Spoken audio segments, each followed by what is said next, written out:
자, 이제 민소법 들어가 볼까요? 일단 민소법은 이제 민법에 비해서 또뭐 저도 수험생 때 그랬지만 좀 접근하기 좀 어렵죠. 그래서 이제 그 뭐 7법 중에 어려운 거 꼽으라면 민소법이 뭐 거의 1, 2등을 다툴 텐데 그 민사소송 절차 자체가 또 뭐 이렇게 쉽게 접근하기 어려운 거니까 그러니까 우리가 뭐 이제 실무수습 같은 거 가더라도 뭐 이제 민사소송 절차를 구체적으로 뭐 직접 하지 않기 때문에 좀 어려운 부분들이 있죠. 그래서 저도 뭐 수험생 때 좀 어렵던데 그래서 이제 절차적인 것들이기 때문에 뭐 절차를 좀 봐야죠. 그래서 오늘 자료 나간 것도 뭐 이제 민법 같은 거는 전반적으로 개관 같은 거는 그냥 뭐 매매 이런 걸 모르는 분은 없잖아요. 근데 이제 민소법에서는 절차적인 것들 좀 아셔야 돼서 오늘 자료가 크게 이제 두 개가 나갔는데 어 저기 전체적으로 이제 개관을 오늘 좀 할 거고 세부적인 내용들이야 뭐 진도 나갈 건데 다만 뭐 저기 저번 주에 시험이 끝났잖아요. 그러니까 뭐 매번 시험 보면 뭐 여러 가지 특성들이 있는데 그 민법은 아니지만 아니 민사법은 아니지만 형법에서 뭐 학설 묻는 문제가 나왔단 말이죠. 그래서 이제 그런 것도 예전부터 이제 교수님들이 좀 지적을 하셨는데 워낙 뭐 이제 뭐 출제 시비 때문에 판례 위주로 가다 보니까 거의 뭐 이제 시험 문제가 뭐 판례 암기하는 뭐 판례 결론 묻는 무슨 쪽지 시험처럼 판례 결론 모르면은 뭐 틀리고 뭐 이런 식으로 나와서 보통 교수님들이 모이시면 뭐 하시는 말씀이 이제 그 판례만 내다 보니까 뭐 이론적인 측면을 거의 뭐 도외시하고 이제 판례만 거의 암기하는 뭐 이런 부분이 있잖아요. 그런 문제가 반영이 돼서 뭐 언젠가는 뭐 판례가 아니라 이제 학설을 묻는 문제도 나올 것 같다 뭐 그런 생각을 하고 있었는데 이제 형법에서 먼저 나왔죠. 올해 시험에서 보면 형법에서 뭐 이제 뭐 범죄 체계, 뭐 체계적 지위에 대한 견해를 써봐라 뭐 이런 식으로 나왔는데 제가 잠깐 보니까 근데 그 민사법에서도 뭐 학설 같은 게 중요하죠. 그러니까 학설이라는 게 뭐 그 어떤 쟁점이 있으면 그거에 대해서 이제 학설 판례가 대립이 되고 그 중에서 이제 우리가 판례 위주로 이제 정리하고 이해를 하는 건데 수험생이니까. 그래서 뭐 형법은 심지어 뭐 뭐 판례에 대한 뭐 견해도 써봐라 뭐 이런 문제까지 나왔는데 그 뭐 모의 시험에서도 뭐 그런 게 나오긴 했죠. 민사법도 보면 모의 시험에서 판례를 쓰고 판례를 뭐 비판해 봐라 이렇게 썼는데 아니 그런 문제가 모의 시험 사령에도 한번 출제가 된 적이 있었는데 그러니까 민사에서도 그런 형태가 나올 수 있는데 그 민법, 민소상법 세 가지를 보면 사실 민법에서는 뭐 그렇게 이제 학설이 뭐 물론 세부적으로 들어가면은 뭐 쟁점별로 학설이 대립되지만 뭐 중요한 모든 학설이 다 중요한 건 아니잖아요. 그래서 민법에서는 뭐 민법 배우신 대로 뭐 태아 관련된 뭐 정지조건설, 해제조건설이나 뭐 해제효과 관련된 뭐 직접효과설이라든가 재단법의 출연재산. 그래서 민법에서는 오히려 뭐 학설 대립 같은 게 그렇게 뭐 많지는 않아요.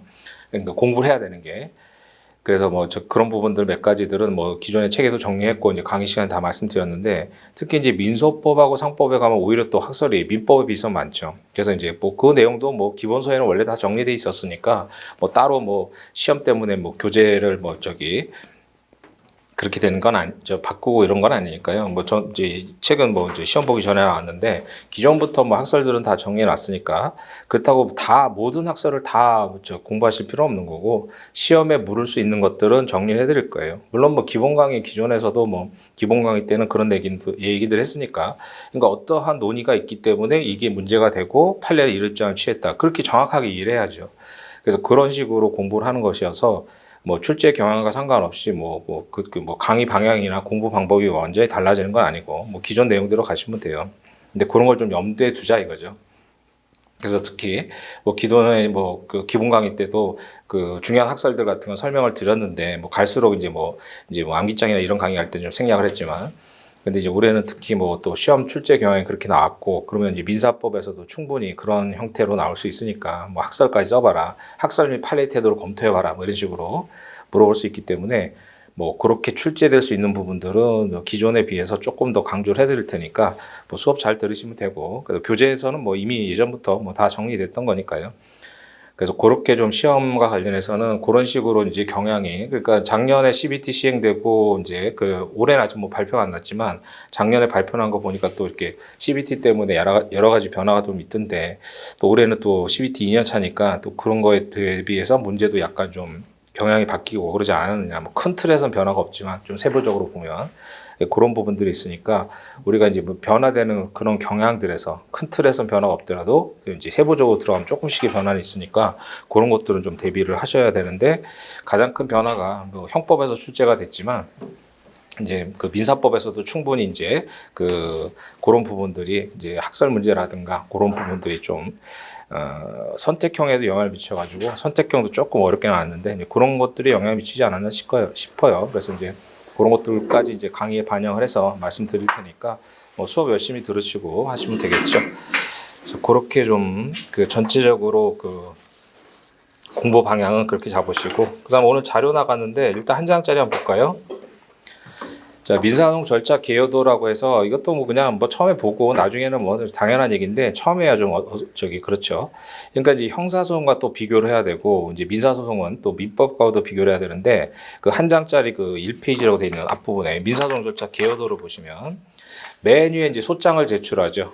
그러니까 우리가 뭐 형사 사건 같은 경우는 예를 들어서 뭐 길거리에서 변사체가 발견됐다. 그럼 법 수사가 직권으로 뭐 시작되고 하잖아요. 뭐 고소나 고발이 있어야지만 시작되지 않는데 민사 소송은 소장을 뭐 법원이 직권으로 재판을 시작하고 이런 건 없잖아요.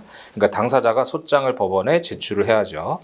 그럼 이제 첫 번째 소장을 제출하면 그 아래 재판장. 그러니까 우리가 또 그 소송법 공부할 때 이제 주체가 재판장인지 이제 법원인지 이걸 구별할 수 있어야 돼요. 그래서 누가 하는지, 그 재판장이 하는 건지 법원이 하는 건지. 그러니까 재판장은 우리가 보통 보면 단독 판사야 판사님 한 분이니까 그분이 재판장인데 합의 보면 이제 가운데 앉아, 우리가 보통 부장판사 이렇게 얘기하잖아요. 그러니까 가운데 앉아 계신 분이 재판장이죠. 그럼 재판장이 소장을 심사하고 그다음에 소장의 적식을 갖추면 소장 부분을 피고에게 송달해줘요. 자, 그래서 박스 안에 보면 원고에게 소장의 적식 및 소송 요건에 대한 보정명령. 그러니까 흠결이 있으면 재판장이 보정명령 내리겠죠. 그래서 보정명령 내리고 그다음에 그 가로 안에 보면 흠결 시 소장 각하 명령이죠. 그러니까 소장 각하 명령인지 소각하 판결인지 그 용어도 정확하게 자꾸 처음 공부하실 때는 용어를 자꾸 영어 단어 외우듯이 좀 숙지를 해야죠. 그래서 재판장이 소장을 심사해요. 그래서 소장의 적식 요건을 갖췄는지, 그래서 일단 뭐 내용 자체는 본안 문제는 나중에 따지는 거고 형식적 요건을 갖췄는지, 그래서 흠결이 있으면은 보정 명령 내리고, 그래서 보정을 못 하거나 안 하거나 이러면 소장 각하 명령이에요. 그다음 두 번째 피고에게 소장 부본이죠. 그러니까 이거는 예전에 이제 뭐 컴퓨터 없을 때 원본 부본 이렇게 가는데 지금은 큰 의미 없잖아요. 지금 우리가 뭐 문서 작성하면은 뭐 예를 들어서 5장이 필요하면 5장을 쭉 뽑으니까 뭐가 원본이고 부본이고 이런 의미가 없죠. 근데 예전에는 손으로 쓰고 이렇게 할 때는 원본 부본 이게 의미가 있었죠. 그래서 원본 부본의 개념도 뭐 해당 부분에 증거 파트에 나오니까요. 그래서 피고에게 소장 부본 송달 후 30일이에요. 그러니까 30일이라고 한 달은 다르죠. 그러니까 객관식으로 30일이지 한 달이면 틀린 거예요. 한 달하고 30일 다르니까 날짜 계산 따질 때. 그래서 30일 이내 답변서 제출. 그 다음에 30일 이내 답변서 제출 안 하면 변론 없이 원고 승소 판결을 내려요. 그런 절차로 간다.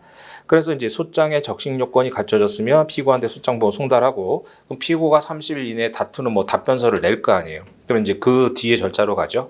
그래서 그 밑에 절차를 보면 가로 안에 소송 요건 흠결인데 보정할 수 없다. 그러니까 예컨대 뭐 사행이 취소인데 뭐 제척 기간 지났어요. 그럼 뭐 바로 이제 각하를 시킬 수 있겠죠. 그래서 소송 요건 흠결을 보정할 수 없을 때는 소장 각하 명령 또는 소각하 판결인데, 소장의 적식 즉 적법성 요건 흠결하면 소장 각하 명령이고, 그다음에 소송 요건이 흠결됐으면은 소각하 판결이에요.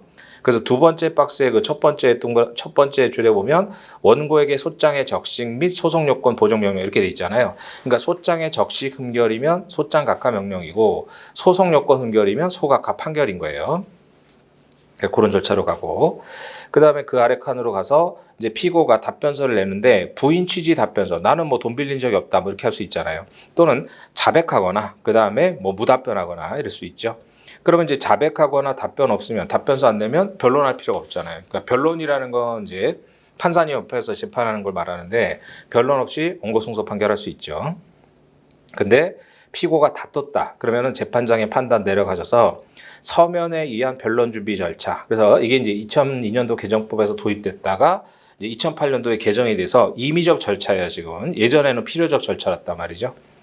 그래서 변론 준비 절차라고 이제 보실 텐데, 변론 준비 절차는 크게 두 가지예요. 그러니까 지금 박스에서 왔던 서면에 의한 변론 준비 절차하고, 그 다음에 그 아래 박스로 내려와서 변론 준비 기일이 있잖아요. 둘 다 임의적이죠. 그래서 두 가지를 합쳐가지고 변론 준비 절차라고 하는데, 변론 준비 절차는 말 그대로 법원이 예습하는 절차예요. 그러니까 쟁점을 미리 정리하고 이런 거. 그래서 변론 준비 절차는 원칙적으로 서면에 의한 변론 준비 절차. 그러다가 판사님이 도저히 서면만 읽어서 모르겠다. 그럼 당사자를 부르는 거죠. 그게 변론 준비 기일이고. 그래서 두 가지 박스를 합쳐가지고 변론 준비 절차라고 한다는 거예요.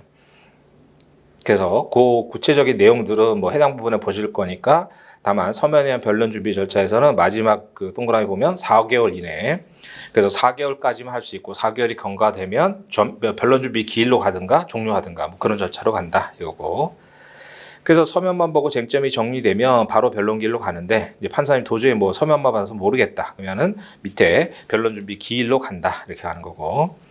그래서 뭐 전체 그 박스의 마지막 줄 뭐 6개월 이내 종료 이런 것들도 뭐 객관식 용어로 조문에 올 거니까 그때 보시기로 하고.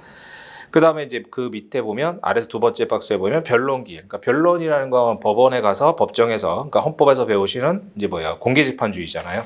그래서 법정에서 판사님 앞에서 공격방어공고 제출하고 이제 다투는 것을 변론기일이라고 하죠. 기일이라고 하죠.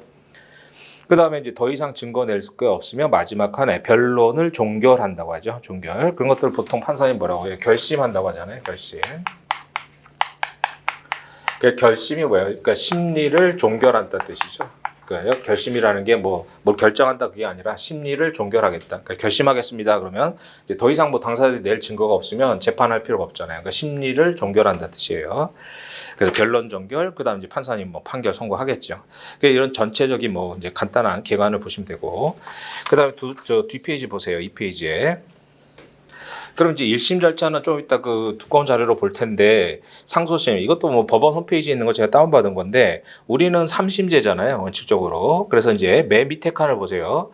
지방법원 가로 안에 뭐 가정행정법원 돼 있는데 하여간 지방법원에서 1심 사건이 단독이고 합의일 수 있죠. 그래서 맨 마지막에 그 네모 칸에 보면 단독재판부 1인이고 합의재판부 3인이잖아요. 이 기준이 얼마예요? 5억이란 말이죠. 5억. 그래서 거기 이렇게 돼 있잖아요. 여기 단독이고 여기 합의 이렇게 돼 있죠. 여기다가 5억 이렇게 써놓으시고.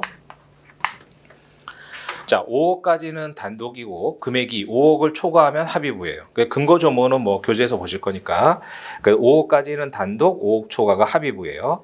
그러면 1심에서 단독은 항소로 올라가 보시면 그러니까 처음 공부할 때 이것도 용어도 막 기억해놔야죠. 1심에서 2심으로 가는 게 항소, 2심에서 3심으로 가는 게 상고예요. 합쳐서 상소 이렇게 얘기하잖아요. 그래서 항소, 상고 이건 뭐 나중에 되면 아주 기초적인 개념이지만 처음 공부할 때는 입에 좀 붙여야죠.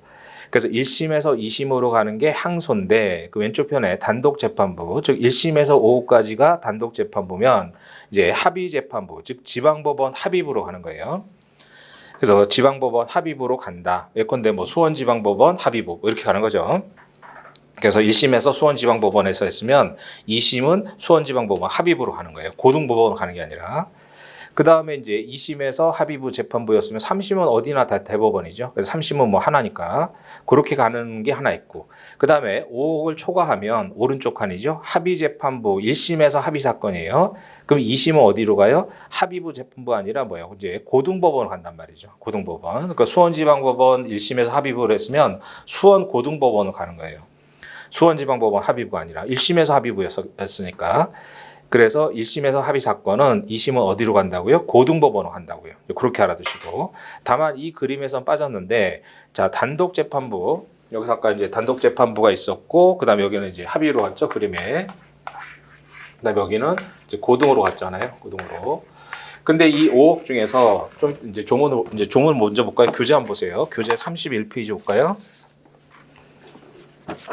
자, 교재 31페이지에 맨 밑에 그 민사 및 가사소송의 사물관에 관한 규칙이라고 돼 있잖아요. 그러니까 줄여서 뭐 사물관할 규칙이라고 보는데 4조에 보면 고등법원은 다음 각호의 어느 하나 해당되는 사건에 관한 지방법원 단독 판사의 1심에 대한 항소, 항고 사건을 심판하는데 다만 뭐 등등을 제외한다 이렇게 돼 있고 2조는 좀 이따 보실 거고 자 1호에 보면 소송 목적의 값이 소재기 당시 청구 취지 확장 변론의 병합 등등에서 뭐요 2억 원을 초과하잖아요. 그러면 아까 얘기한 대로 여기서 5억까지는 단독이었죠. 그러니까 여기가 이제 단독 사건인데 5억까지는 단독이란 말이에요. 근데 5억 중에서 그럼 단독이면은 이제 합의부로 가야 되잖아요. 지방법원 합의부로 가야 되는데 그 중에서 2억을 초과하잖아요. 그럼 2억을 초과하면 어디로 간다고요? 고등법원으로 간다고요. 고등법원. 그래서 그 그림 옆에다가 화살표로 써놓으세요. 이렇게 해가지고 2억 초과 이렇게 써놓으시면 되겠죠.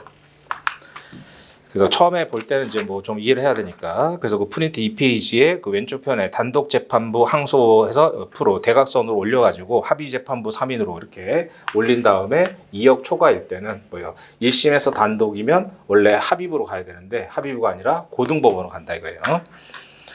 그래서 이게 이제 금액이 그 물가가 올라가니까 이제 금액이 자꾸 올라갔거든요. 그래서 이제 2억까지였다가 이게 5억으로 올라갔어요. 근데 범위가 너무 넓잖아요. 그래서 이제 예전에 2억까지가 단독이고 2억 초과는 합의였거든요. 그게 아직도 반영이 돼 있어가지고 1심에서 5억까지는 단독인데 2억 초과에서 5억까지겠죠. 2억 초과 5억까지는 2심이 고등으로 올라간다 이렇게 된 거고 5억 초과는 어차피 여기는 뭐 합의였으니까 당연히 고등이고 이렇게 이제 그렇게 가요.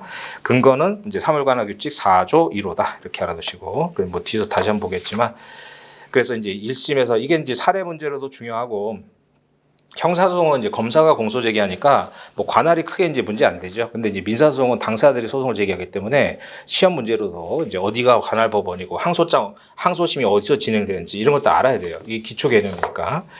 그렇게 해서 좀 일단 그렇게 진행이 된다. 그 정도 보시면 되겠고. 그래서 뭐 요 한 장짜리는 뭐 크게 의미 없으니까 그 정도 보시고. 그다음 오늘 그 민사 수수기로 뭐 두꺼운 자료 하나 나갔는데요. 그걸 한번 볼까요?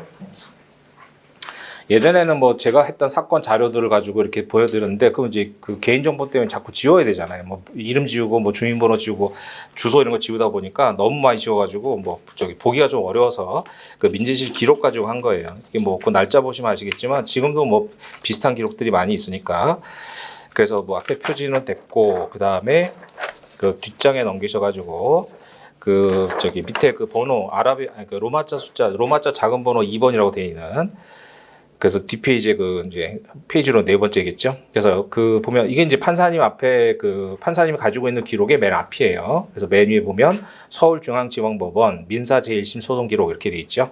페이지로 네 페이지짜리 그 네 번째. 그러면 이제 우리가 소를 제기하면 뒤에 이제 소장이 접수되고 하면은 이제 법원에서 기록을 만들 거 아니에요. 그래서 법원에서 이제 조제한다고 하는데 기록을 만들면 맨 앞에 이제 두꺼운 도화지로 이렇게 돼 있는 거예요. 그럼 그 앞에 이제 그 뭐예요 저기 찢어지지 않게 비닐 같은 걸 해가지고 철권으로 묶어서 뒤로 이제 기록이 계속 첨부가 되는 거죠. 전자소송 할 때는. 그래서 서울중앙지방법원 민사 제1심 소송 기록 이렇게 돼 있죠. 그럼 사건 보면 2017 가합 46891 이렇게 돼 있는데 맨 뒤에 있는 번호는 그러니까 그 전산화용 번호예요. 그러니까 전산화 번호이기 때문에 그건 법원 내부에만 알 수 있는 거고. 그래서 이게 4689 이게 사건 번호예요. 물론 1까지 사건 번호인데 하여간 사건 번호의 맨 마지막 번호는 법원에서 이제 컴퓨터로 전산화하기 위해서 붙인 번호고 그러니까 이제 가합이니까 뭐겠어요? 합의 사건이겠죠. 그러니까 1심은 이제 우리는 3심제잖아요. 그래서 민사 사건은 가고 그다음에 2심은 나고 3심은 다죠. 그러니까 대법원 사건은 뭐 2024 다 뭐 이렇게 나가잖아요. 그러니까 1심은 가, 2심은 나, 3심은 다 이렇게 돼요. 그다음에 형사는 고, 노, 도 이렇게 가고. 그래서 이제 가, 다는 뭐겠어요? 단독 사건이겠죠. 그다음에 가, 합은 합의 사건일 거고. 그다음 가, 소는 소액 사건. 그러니까 가, 다는 단독 사건. 그다음 가, 합은 합의 사건. 그다음 가, 소는 소액 사건. 이렇게. 소액 사건은 3천만 원까지인데 그건 뒤에 조금 이따가 종은 보실 거고. 그러니까 사건 번호를 보면 이제 가합이니까 뭐예요? 1심의 합의 사건이다 이렇게 할 수 있죠. 그래서 4,689번째로 접수된 사건이에요. 그러니까 맨 뒤에 번호는 그냥 전산화용 번호고. 그래서 이제 그 원고가 제기한 사건이 2017 가합 합의 사건인데 그 서울중앙에 4,689번째로 접수된 사건이다 이거고.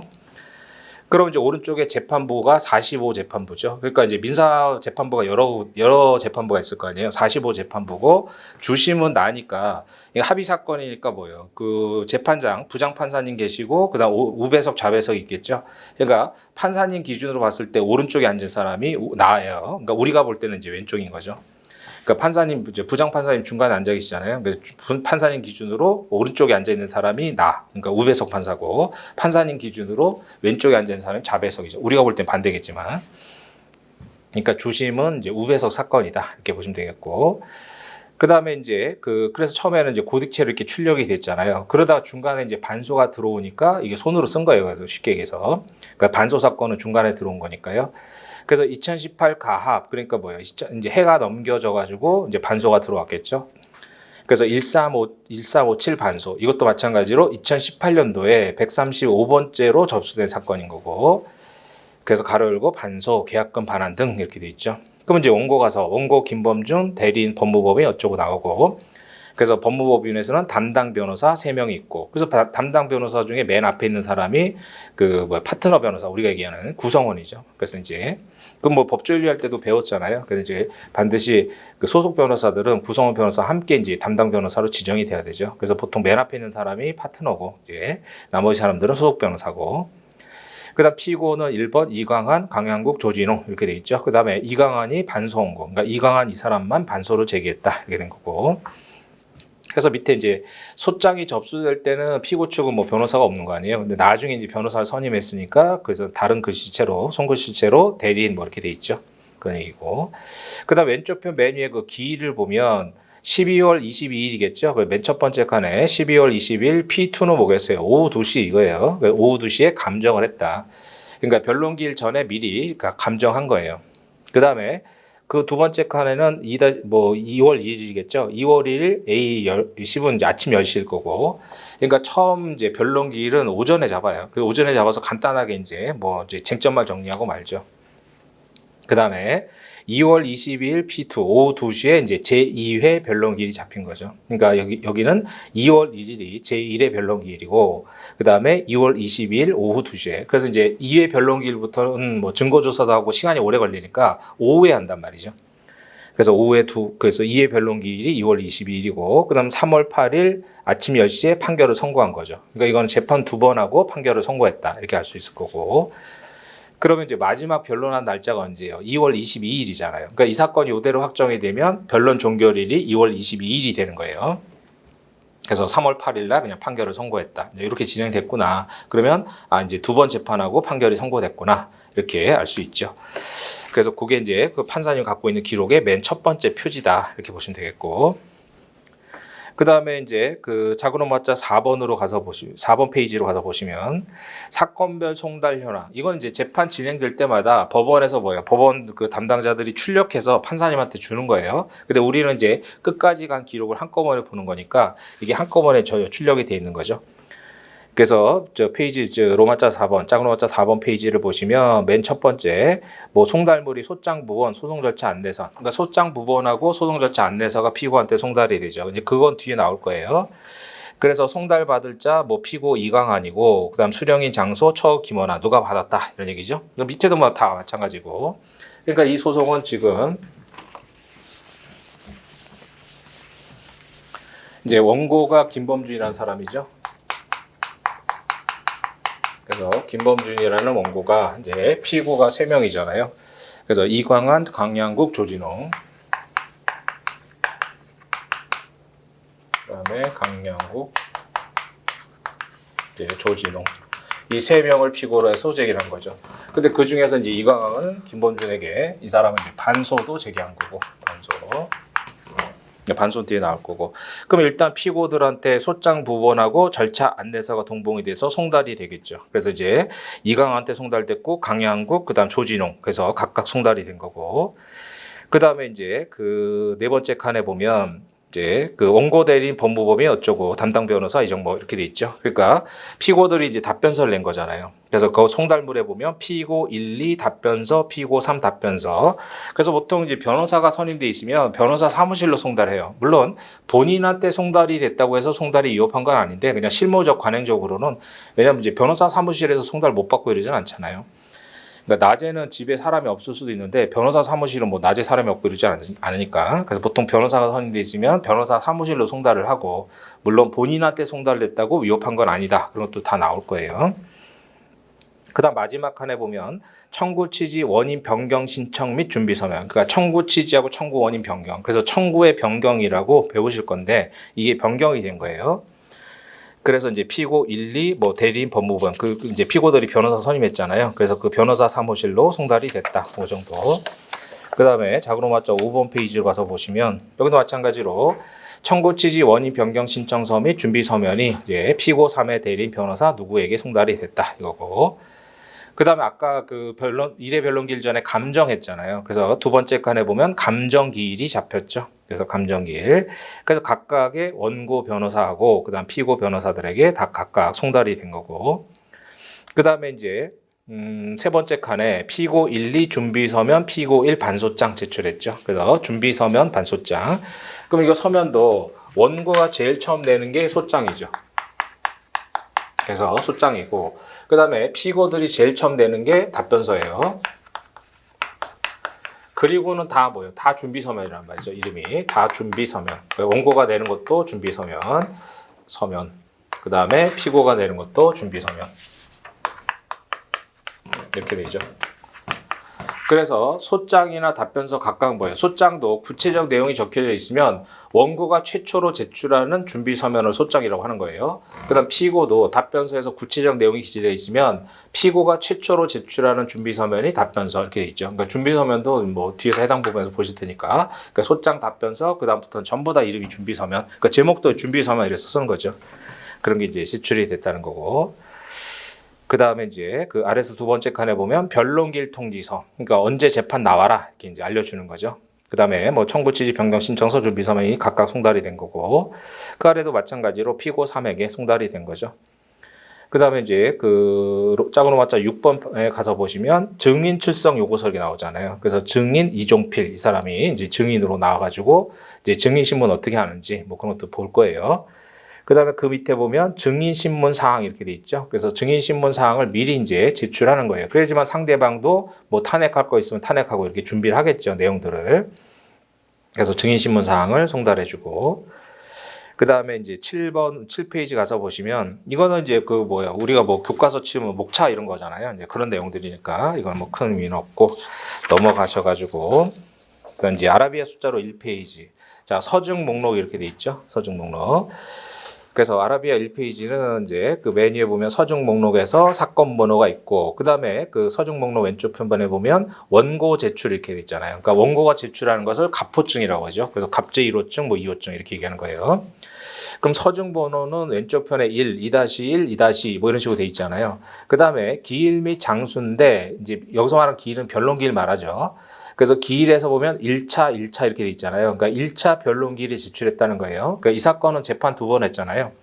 그래서 1차 변론기일이 제출했다는 거고, 장수는 페이지를 말해요. 그러니까 우리가 뭐 1페이지, 2페이지 이렇게 하잖아요. 그러니까 12장이라는 건 12페이지에 있다는 거죠. 이 기록에 12페이지에 있다는 뜻이에요. 그 장이라는 게 페이지를 말해요. 그 다음에 서증명은 이제 그 이름이잖아요. 그 매매계약서, 그 다음에 등기사항 전부증명서 뭐 이렇게 나오죠.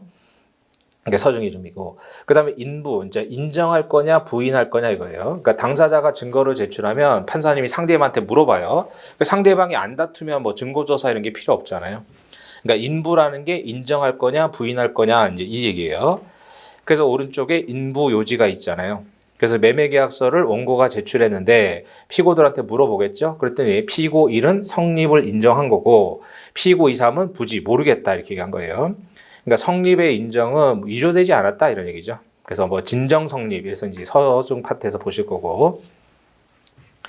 그 다음에 3-1번 내려가셔서 통지서를 보면 이제 통지서도 피고 1은 이제 공성 부분 및 수령 사실 인정. 그러니까 공성 부분하고 내가 받은 거 인정한다 이런 얘기고.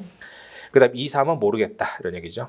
그 다음에 우편물 배달 증명서는 자기들이 받은 거니까 피고들 각 성립 인정 이렇게 된 거죠. 그런 것들이 이제 인정 여부에 유지가 되는 거고, 그게 무슨 얘기인지는 해당 부분에 보실 거니까.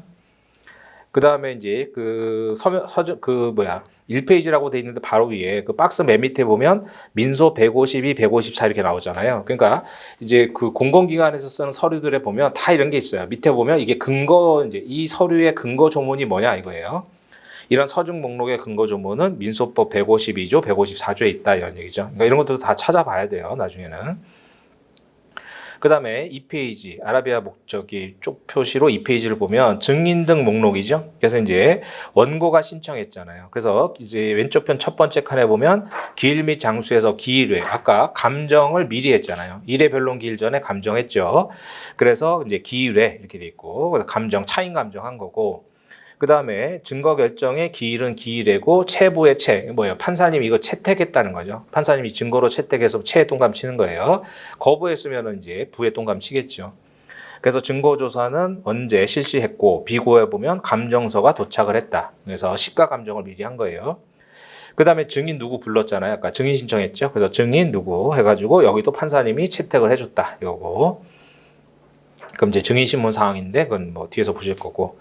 그다음 3페이지 가셔서 자, 서중 목록에서는 여기는 뭐예요? 피고들이 제출한 거죠. 그러니까 피고들이 제출하면 을이란 이름 붙이죠. 그래서 원고는 갑제 1호증, 2호증, 3호증. 그다음에 피고는 을제 1호증 뭐 이런 식으로 하고. 그러면 이제 피고가 여긴 여러 명이잖아요. 그 피고가 3명이죠. 그럴 때는 이제 이강환이 낸 거는 이제 을가. 그다음에 얘가 낸 건 을라. 그 다음에 얘가 낸 건 을다. 뭐 이런 식으로 표시를 붙여요. 근거 조문은 다 민소 규칙에 있거든요. 나중에 보실 거예요. 그러니까 원고가 제출한 것은 갑호증이죠. 그래서 갑제 1호증. 뭐 그 다음에 피고가 한 거는 을가 1호증. 뭐 이런 식으로 을가나다 붙이고. 그 다음에 나중에 독립당사자 참가라는 거 배우실 텐데 독립당사자 참가인이 제출한 것은 병이에요. 뭐 병제 1호증 이런 식으로. 그냥 뭐 조문은 이제 규칙이 있으니까. 그래서 이제 3페이지에 있는 거는 피고들이 제출한 거죠. 서중번호 뭐 1-1, 1-2 이렇게 있고 영수증 뭐 1차 인부요지 성립 인정 이런 것들이고. 그래서 그런 것들을 제출했다. 그다음에 4페이지 가서 여기서부터 이제 소가 제기되는 거죠. 소장을 이제 그 우리가 작성해서 제출하는 거고 이제 뭐 기록형용으로도 이걸 쓰는 거죠. 이게 이제 표지예요, 표지. 그래서 4페이지에 보면 메뉴에 소장 이렇게 돼 있죠. 그래서 소의 제목은 소유권 이전 등기 말소 등 청구의 소, 원고 누구, 피고 누구 이렇게 돼 있죠. 그다음 오른쪽 네모칸은 뭐 법원에서 도장 찍는 거잖아요. 그래서 사건 번호 46891 이렇게 돼 있고, 그다음에 뭐 밑에 인지대 이런 것도 다 뭐 우리 시험에서는 뭐 계산한 말은 안 나오니까 그건 됐고, 그다음에 이제 접수 동그란 도장이 있잖아요. 그럼 접수 동그란 도장의 중간에 보면 2017년 10월 27일 날 접수됐다는 거죠. 그래서 이제 원고가 제출한 소장이 17년 10월 27일 날. 그래서 소장이 법원에 접수된 거죠. 그럼 이제 소멸시효가 문제되면 어떻게 돼요? 이때 중단된 거란 말이에요. 재판상 청구는 법원에 소장이 접수가 돼야 되죠. 그래서 요 날짜가 만약에 소멸시효가 문제되면 요 날짜에 재판상 청구가 된 거니까 작성일이 아니잖아요. 작성해서 접수를 시켜야 되니까. 그래서 뭐 기간에 준수 문제가 되면 17년 10월 27일이다. 이렇게 알아두시고. 그래서 여기가 이제 표지고요. 그래서 뭐 변호사 사무실에서 쓰는 용지에는 그 밑에 보면 이렇게 변호사 사무실 이름이 있잖아요. 그렇게 보시고. 그 다음에 넘어가셔서 5페이지. 그러니까 뭐 소장에는 뭐예요? 원고 누구 쓰고 주소 쓰고 담당 변호사 쓰죠. 그다음 피고 1, 2, 3 이렇게 쓰는 거고. 그다음에 그 청구 취지 바로 있는 게 소의 제목이잖아요. 그러니까 소유권 이전 등기, 말소 등기 절차 이행 등 청구의 소인데, 그러니까 원칙적으로는 이렇게 길게는 안 써요. 그래서 이제 이런 기록에 나오는 것들은 일부러 출제자들이 틀리게 쓰는 경우들도 있거든요. 나중에 그 뭐 기록형 공부하실 때 볼 거니까. 그러니까 소의 제목을 쓰고, 그래서 이제 소가 여러 가지잖아요. 그러면 이제 제일 첫 번째 있는 거 쓴 다음에 등 청구의 소 이렇게 쓰면 돼요. 그 다음에 청구 취지, 오른쪽에 청구 원인 이렇게 돼 있죠. 그래서 청구 취지가 이제 결론 부분이잖아요. 그럼 청구 취지 어떻게 쓰는지도 뭐 기록형에서 배우실 건데, 여기는 뭐 출제자들이 일부러 뭐 틀리게 쓰는 경우들도 있으니까 그 원칙대로 가셔서 나중에 배우시고. 그래서 1번 원고에게 피고 이강환은 별지 목록 제1항 기재 토지에 관해서 언제 수원지방법원 등등 말소 등기 절차를 이행하고 건물 철거하고 토지 인도하고, 이게 전형적인 뭐예요? 물청이잖아요. 말소 등기하고 건물 철거하고 토지 인도해라 이렇게 되죠. 그 다음에 양가로 3번은 부당이득 반환 청구. 뭐 전형적인 민법에서 왔던 물청의 문제인 거고. 그래서 물청하고 부당이득 반환 청구를 한 거죠.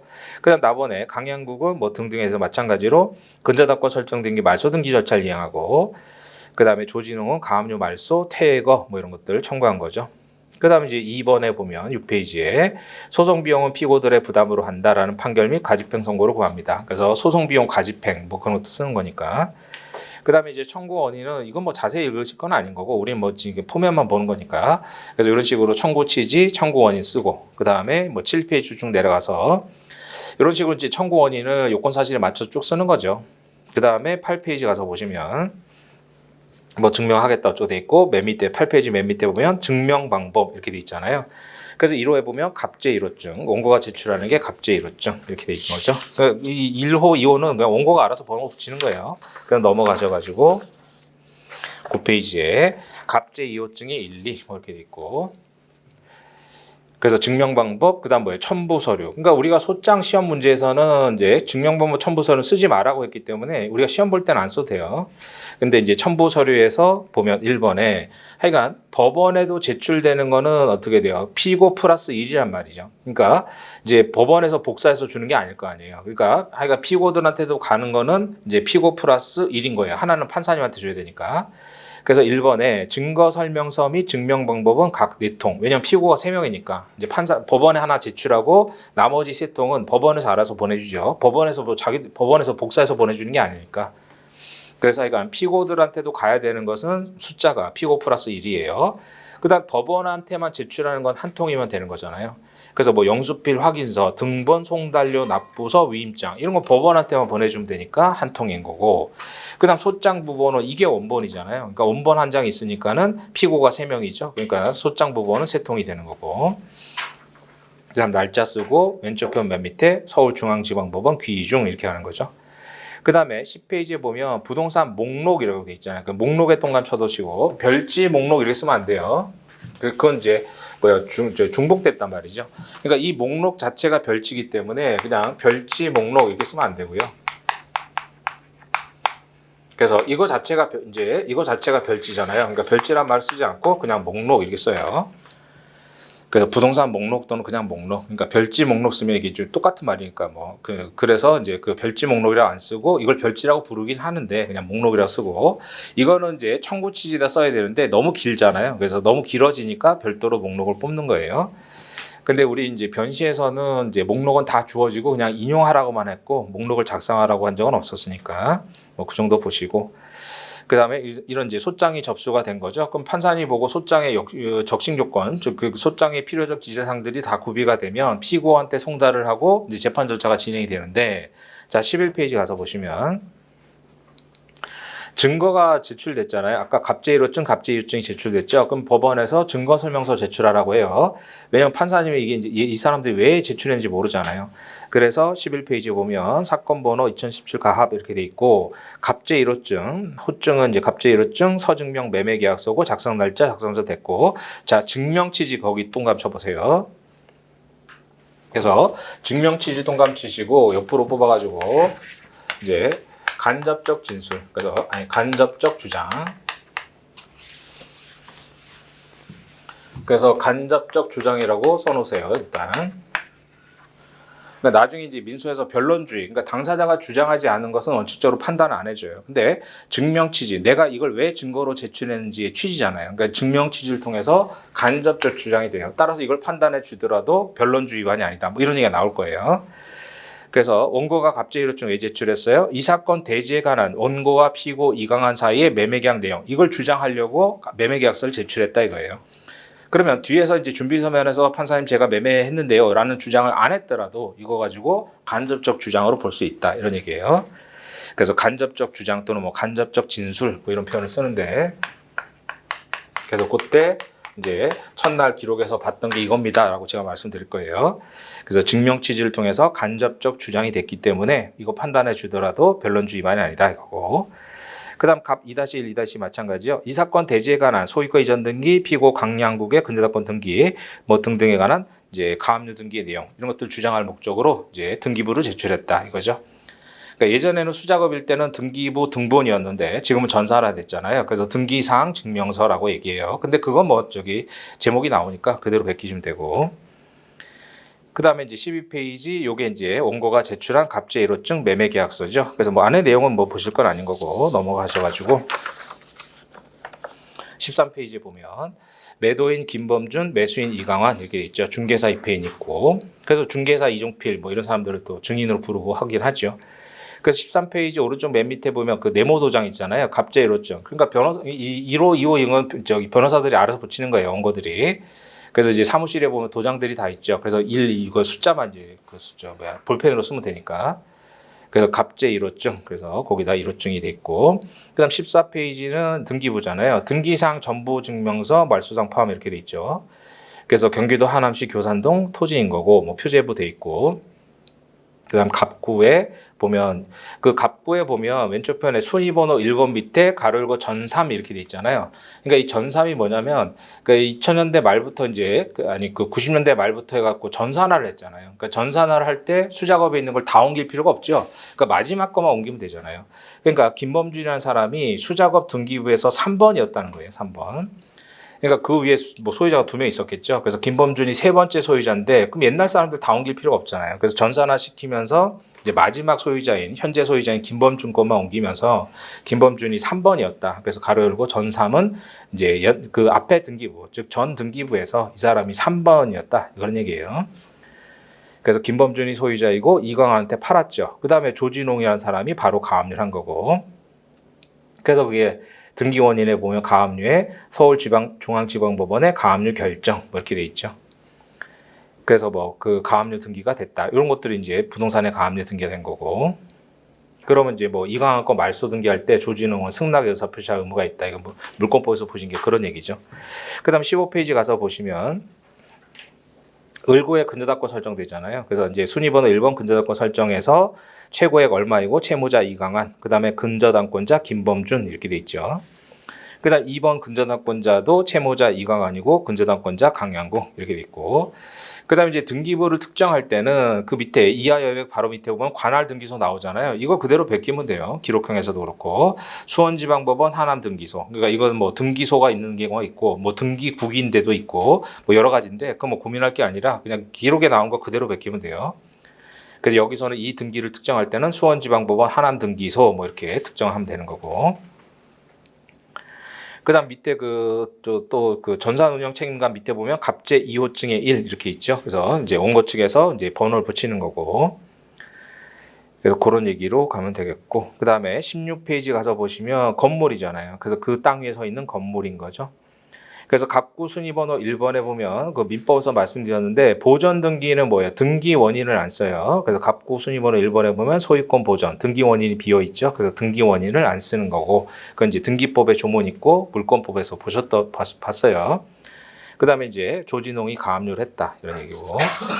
그래서 밑에는 여기도 마찬가지로 갑재 2호증의 2 관련돼 있잖아요. 토지와 건물이니까 같이 붙인 거예요. 그래서 갑재 3호증 이렇게 붙여도 상관없지만 일반적으로는 이렇게 토지와 건물은 이제 가지번호를 붙여가지고 2호증의 1, 2호증의 2 이렇게 간다라고 보면 되겠고. 그 다음에 17페이지 넘어가셔서. 자, 소송 대리도 해당 부분에서 중요하게 보실 텐데 위임장이 이렇게 생겼다 정도 보면 되죠. 17페이지에 위 당사자 사이에 등등 사건에 관하여 이제 법무법인 어디를 소송 대리 위임하고 권한을 수여한다. 그래서 이제 일체 소송행위 반소 응소 뭐 재판상 재판의 화해 뭐 이렇게 돼 있죠. 그다음 복대리 선임 뭐 이런 것들. 그래서 그런 것들이 특히 뭐 반소제기 응소 뭐 이런 것들 다 이제 그 위임장에 기재가 되어 있는 거죠. 그래서 위임장이 이렇게 생겼나 보다 보시면 되고. 그다음에 그 밑에 담당 변호사 지정서. 법무법인일 때는 담당 변호사를 지정해야죠. 그래서 법무법인 어디 소속의 변호사 3명을 지정했다. 이거고. 그다음에 이건 뭐 이제 그 소송 그 변호사 수임료 이런 거 탈법 행위로서 할까 봐 그 밑에 그 변호사의 경료 이거 인지대를 붙이잖아요. 그래서 이런 것들을 붙여야지만 법원에 하여간 공공기관에 접수되는 서류에는 이 변호사의 경유표라고 하는데 이거 다 붙여야 돼요. 그래서 일부러 이런 거 만들어 놓은 거죠. 안 그러면 다 뭐 탈법하고 이럴까 세금 포탈하고 이럴까 봐. 그래서 변호사의 경유표를 붙인다 이렇게 보시면 되겠고. 그 다음에 이제 18페이지 가면 피고들이 뭐예요? 30일 이내에 답변서 내야죠. 그러니까 답변서 낼 때는 사건 번호가 특정돼 있으니까 사건 번호하고 원고, 피고 이렇게 돼 있고 여기도 마찬가지로 접수된 날짜 동그란 도장의 가운데 17년 11월 17일 날 접수가 됐다 이거죠. 그럼 이제 답변서도 마찬가지로 뭐예요? 청구 취지에 대한 답변, 청구 원인에 대한 답변 이렇게 가는 거죠. 뭐 모두 기각시켜 달라 어쩌고 쓸 거고. 그래서 안에 내용은 뭐 실질적으로 다투는 거니까 내용 자체를 보실 필요는 없고요. 넘어가서 21페이지로 자 21페이지 가셔가지고 여기도 마찬가지죠. 증명 방법은 을제 1호증의 1, 2 그 다음에 22페이지 을제 2호증, 3호증, 4호증 이렇게 있고 그 다음에 첨부 서류와 관련해서는 이제 뭐예요? 원고한테 보내줘야 되니까 원고 플러스 1 그 하나는 법원에 가야죠. 그러니까 2통이 되는 거고 그다음 위임장하고 이제 위임장은 뭐 법원에만 제출하면 되니까 1통. 그다음 답변서는 지금 한 장 있으니까 부본 1통. 원고가 1명이니까 그렇게 되는 거죠. 그다음에 23페이지 여기도 마찬가지로 피고가 제출하는 증거 설명서예요. 그래서 증명 취지 아까 얘기한 대로 이걸 왜 제출하느냐. 그러면 이런 것들이 간접적 주장, 간접적 진술이 될 수 있다. 요거. 그다음에 24페이지에 뭐 증거들이 나오죠. 영수증에서 맨 밑에 을제 1호증의 1. 그래서 뭐 매매대금 받아줬다 이거고. 그다음에 25페이지 가셔서 여기도 2억 5천만 원 영수증 이렇게 돼 있죠. 자, 그 다음에 26페이지 보시면 이런 것들을 빨리빨리 읽을 줄 알아야 돼요. 그래서 기록형에서 나중 기록형도 보통 보면 한 50페이지 정도 이제 서류들이 나오는데 빨리빨리 포인트를 보고 읽을 수 있어야 되죠.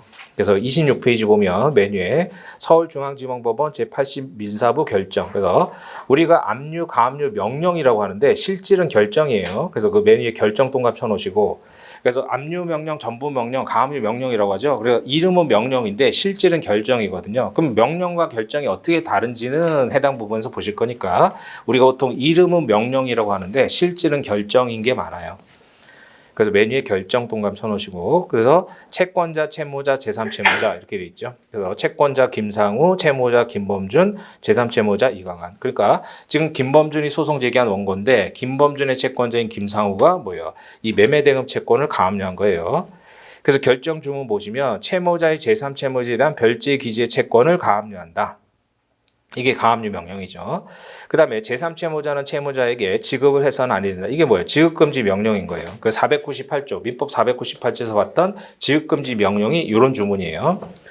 그래서 지급금지 명령이고, 그 다음에 채무자는 다음 청구 금액을 공탁하고 집행정지 취소를 신청할 수 있다. 이런 것들은 이제 뭐 해방공탁금이라고 하는데, 예, 그런 뭐 공탁까지는 뭐 그렇고, 그래서 이제 가압류를 풀려면은 이거 공탁해라 이거고.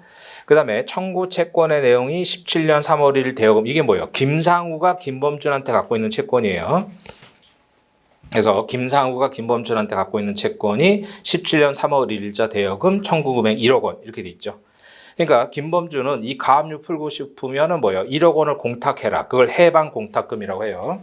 그래서 청구 채권의 내용 바로 위에 있는 그러니까 주문 세 번째 줄에 채무자는 다음 청구 금액을 공탁하고 공탁 밑에다가 이제 해방 공탁금 이렇게 써놓으시고 그래서 해방 공탁금 그래서 이제 서류에 나온 거니까 간단하게 그래서 이제 가압류를 풀려면은 이 공탁해라 이거예요. 그래서 청구 채권의 내용은 김상우가 김범준한테 갖고 있는 채권이고 그럼 이제 김상우가 가압류한 것은 뒤에 별지가 나오죠. 그래서 이유를 보면 이 사건 채권 가압류 신청은 이의심으로 담보로 별지 첨부의 지급보증 위탁계약 문서를 제출받고 이 담보는 누구한테 명하는 거예요? 김상우한테 명하는 거예요. 그래서 담보로 위에다가 김상우한테 그러니까 김상우한테 네가 신청한 가압류 받아줄 테니까 너 담보 제공해라 이거예요. 그래서 김상우한테 담보로 명하는 거예요. 그래서 담보로 별지 첨부의 지급보증 위탁계약 문서를 제출받고 주문가치 결정한다. 근데 그게 원래 첨부가 돼야 되는데 이제 그 기록의 편의상 생략했다 이거죠. 그래서 그렇게 좀 알아두시고 합의 사건이니까 재판장이 세 분이잖아요. 그래서 세 분. 그러니까 이제 맨 위에 있는 판사가 이제 우리가 얘기하는 부장 판사고 밑에가 이제 우배석, 맨 밑에가 자배석 이렇게 되겠죠. 그 다음에 27페이지에 가압류할 채권 목록 이게 뭐예요? 이게 김범준이 이강한테 갖고 있는 채권이죠. 그래서 김상우가 가압류한 피압류 채권이에요. 그래서 채무자가 제3채무자에 대해서 가지고 있는 이제 매매 계약에 따라 매매대금, 잔대금, 채권 중 청구채권이 얼마였어요? 1억이었잖아요. 그러니까 김상우가 김범준한테 갖고 있는 1억 원에 해당되는 금액을 피압류는 매매대금 2억이잖아요. 근데 김상우가 갖고 있는 채권이 1억 원이니까 1억 원 한도로 가압류하겠다 이런 얘기죠. 그래서 그런 것들을 빨리 읽을 수 있어야 나중에 기록 볼 때 이게 어떻게 돌아가는구나 할 수 있죠. 자, 그 다음에 28페이지에 공탁서 나왔는데 공탁도 뭐 원인이 여러 가지잖아요. 근데 우리가 뭐 시험에서 주로 문제 내는 건 민법상의 변제 공탁이죠. 공탁서 이렇게 생겼어요. 메뉴에 보면 공탁 번호 됐고 그다음 법령 조항을 쓰게 돼 있죠. 근거가 민법 487조 변제 공탁이에요.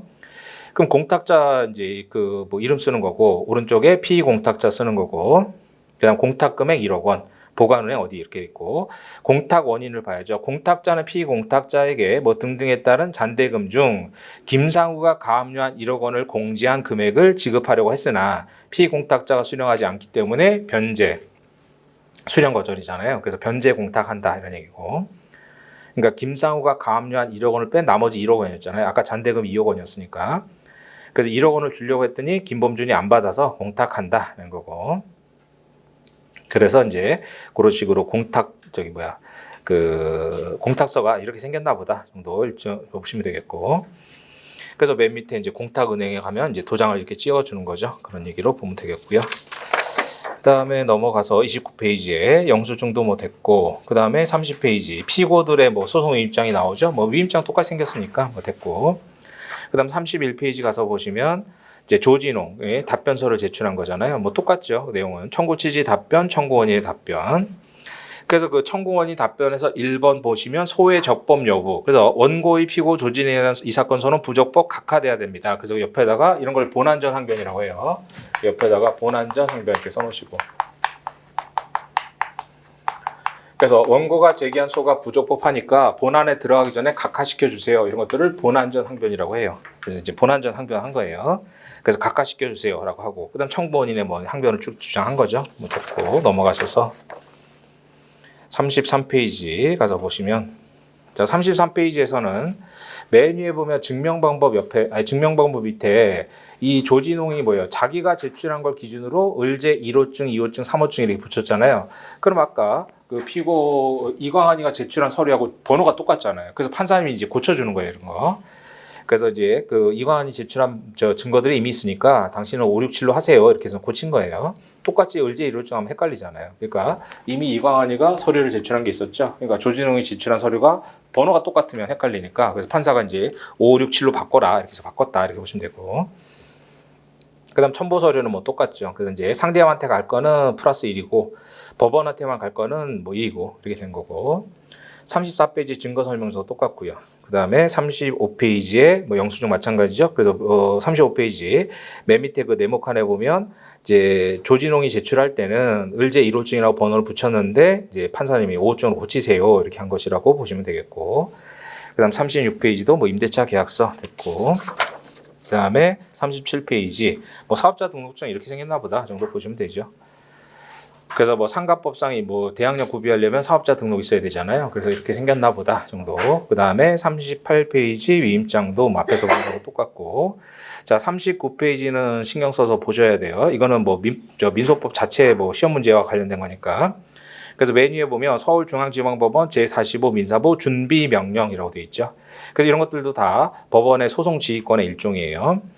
그래서 그 날짜 바로 위에 보면 동봉한 상대방의 서면 증거 자료에 관해서 언제까지 준비 서면과 필요한 증거를 제출하기 바랍니다라고 되어 있죠. 그래서 그 옆에다가 제정 기간 이렇게 써놓으시고, 나중에 기간 파트에서 보실 텐데 법정 기간이라는 게 있어요. 법정 기간은 법에 정해진 거죠. 아까 보셨다시피 답변서 30일 이내 내라. 그건 조문에 있단 말이에요. 근데 이건 판사님이 정해준 거죠. 그래서 이것을 제정 기간이라고 해요. 제정 기간. 그러니까 재판부가 정해줬다 이거죠. 그래서 법에 규정된 거는 법정 기간 이렇게 얘기하는 거고. 그럼 제정 기간을 정해줬는데 이걸 날짜를 지나잖아요. 날짜를 지나서 제출을 안 했을 때 효과 이런 게 중요하단 말이죠. 시험 문제에서. 그래서 17년 12월 8일까지 준비서면 등들 제출해라. 그 제출하면 상관이 없잖아. 근데 제출 안 하면 더 이상 제출 못 하느냐. 그래서 그런 것들 뭐 실권료 제재가 따른다 어쩌고 나오는데, 그런 의미에서 이 제정 기간의 도가 효과 이게 중요해요. 그래서 준비 명령의 주체는 맨 밑에 이름 보면 재판장 판사 이렇게 돼 있잖아요. 그러니까 이제 45 민사부가 아니라 재판장이 하는 거예요. 재판장의 준비 명령. 이런 것들이 일종의 이제 소송 지휘권 뭐 그런 포괄적으로 보면. 그다음 밑에 실제로 이제 법원에서 보내주는 명령에 이렇게 그 밑에 고딕체로 써 있는데 이게 이제 이론적으로도 다 중요한 거예요. 시험과 관련해서도.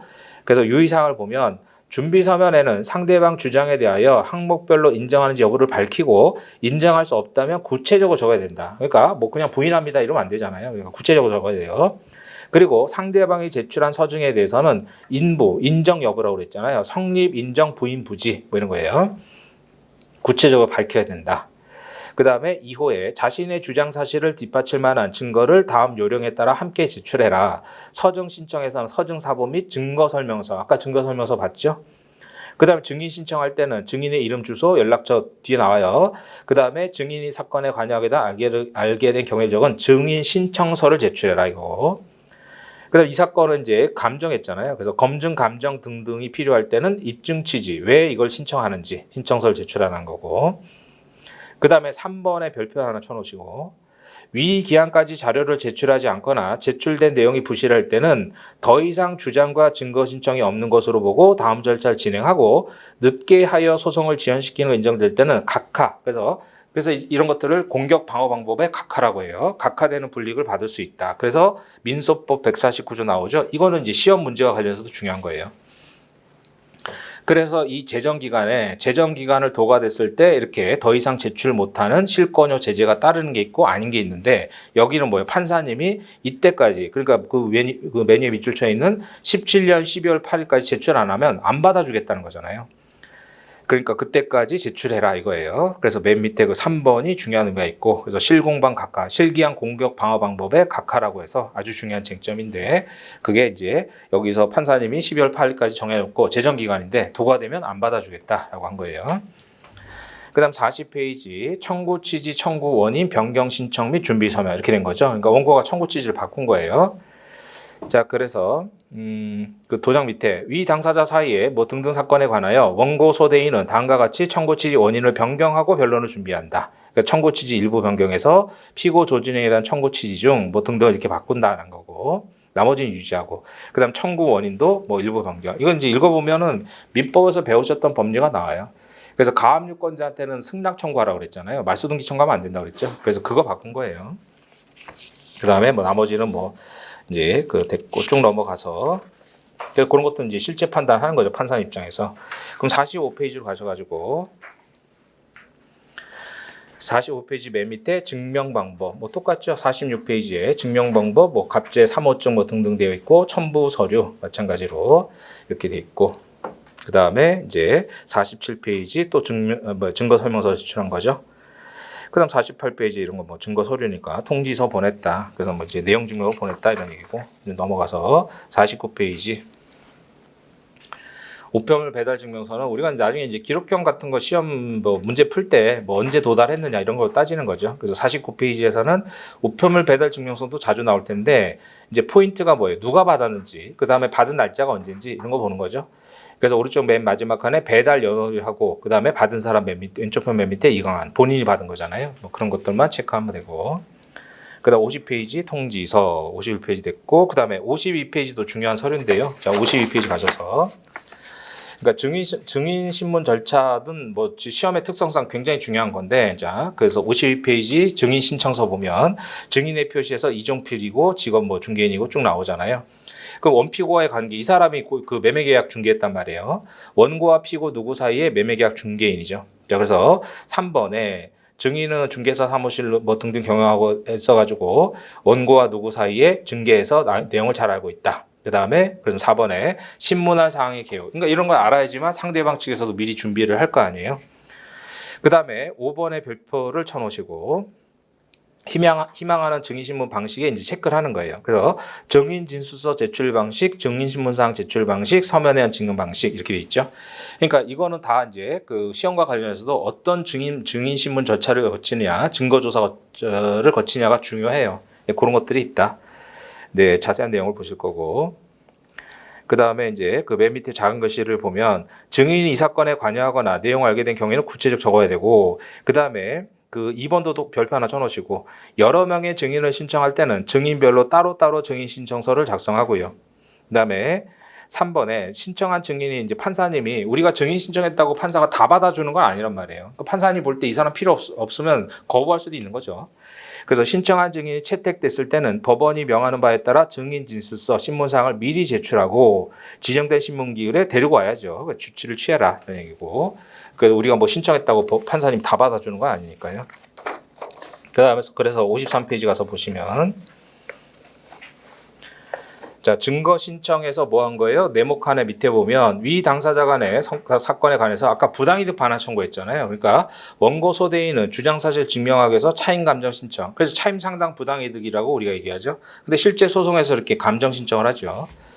그럼 그 위에 네모 도장에 뭐예요? 채택의 동그라미 도장 찍혀 있잖아요. 그러니까 판사님이 채택해 준 거죠. 이거는 우리가 신청한다고 뭐 다 받아주는 건 아니니까 채택이 됐다. 차임 감정을 받아준다라고 하는 거고. 그래서 54페이지에는 감정할 목적물, 감정사항. 그래서 이제 부당이득 반환 청구해야 되니까 그 얘기죠. 그 다음에 55페이지. 그러면 이제 법원에서 뭐예요? 법원에 보면 법원 관할 안에 감정평가사들이 있잖아요. 그럼 이것도 누구한테 몰아주고 이러면 안 되니까 순서가 다 정해져 있어요. 그래서 그 법원 안에 감정평가사들이 다 등록이 돼 있어가지고 순서대로 이제 시켜주는 거예요. 그 아는 사람 친하다고 몰아주고 이러면 안 될 거 아니에요, 당연히.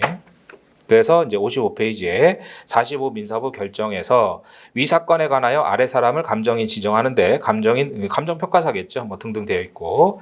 그러면 이제 감정평가사한테 이제 뭐 감정해가지고 서류 제출하라고 해요. 그래서 56페이지 가면 그래서 이제 결정 정보 및 감정기일 통지서를 송달하는 거죠. 그러면 이제 그 감정평가사가 팩스를 보내서 내가 받았다 뭐 이런 얘기예요.